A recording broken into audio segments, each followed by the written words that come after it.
Howdy friends, Steve DePaul here from the Rose Realty team. This week's video vlog about real estate will be about what we can expect coming out of this pandemic or this quarantine or lockdown. Now we have anecdotal information based on 2009 and 2010 when we had a big downturn in the market that was based upon a housing downturn. Remember the subprime mortgage issue. Plus, we have information about other pandemics and other crises like 9/11. So we have all this information, and the real estate industry is kind of putting it together, making some predictions or prognostications of what we can expect coming out of this pandemic. So number one, there's going to be a lot of pent-up demand, pent-up demand. That's mainly because people want to buy and want to sell their real estate, and they're not being able to right now to a large degree because of government regulations about quarantines and lockdowns, etc. Not to mention the fact that we're going into the spring, and springs are usually a hot time for in real estate. And so when you kind of predict that the quarantines will end shortly here at the end of April, beginning of May, something like that, there's going to be a lot of pent-up demand. Demand always, comes around in the spring. Buyers will have a new focus on what they're looking for, and I'm going to get to that in just a second. Not just going to look to upsize or downsize, but they're going to have like a sort of a different focus. Like I said, I'll get to that. So, from some of the real estate websites, we know that right now buyers are looking at multi-generational houses. Okay, like mother-in-law suites, father-in-law suites, that kind of thing. They're also doing a lot of research on studies. So a study in the house or a library type of thing in the house. Home offices are also a big search thing on these real estate websites. Now, from Google Analytics, we have access to Google Analytics. We're finding that from Google Analytics, people are doing a lot of searching right now for homes, houses, safe homes, and safe homes are more like the smart homes, larger homes, work at home is a big topic right now, and homes with studies. So again, referring back to the previous one, homes with studies or homes with offices are really a big search criteria right now.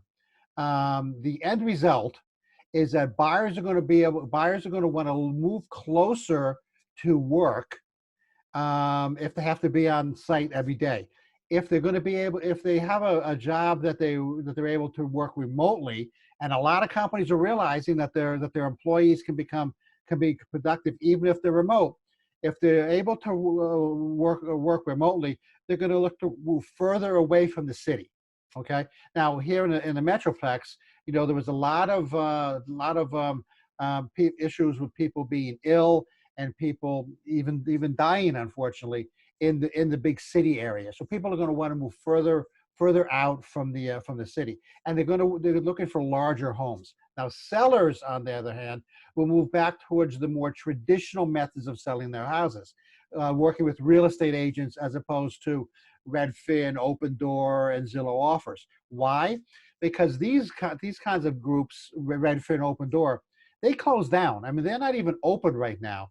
And people that had listed their house with a Redfin or an Open Door, they're out of luck. I mean, they try to get on the phone and they try to call their agent.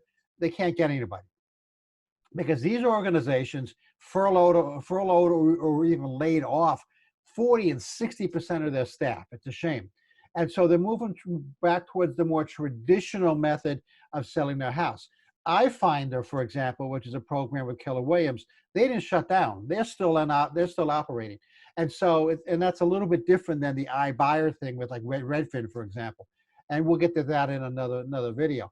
But anyway, we're going to start to see sellers move back to the more traditional methods of selling. Now, what can we expect in the first month or so after the lockdown? Well, prices will typically dip down a little bit. And then they'll kind of come back up quickly and start to surge again. Sellers again will revert back to the traditional way of selling, and buyers will look for space that they can control. Okay, because after this pandemic, and we realize that your next door neighbor has an effect on you if you're in an apartment.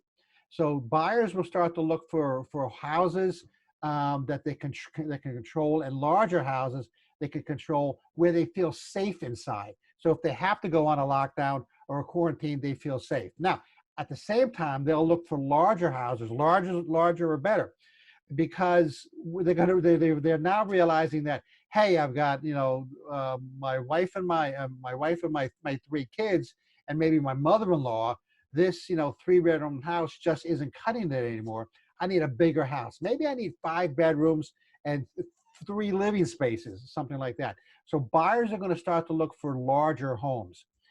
Buyers will continue to buy because of this historic low interest rates. So interest rates are in the threes. I happen to be predicting that they'll be in the twos before midsummer. So that's it. That's what we can expect to see in the real estate market. Now, next week we're going to talk about buying fixer-uppers. Now, this is a video that I had done about a month and a half ago. I kind of put it on the shelf because of the pandemic, and we wanted to talk about more pandemic and lockdown and market value kinds of conversations. But next week we're going to be talking about whether a fixer-upper is right for you. So this is Steve DePoe with the Wells Realty team. I'm going to bounce.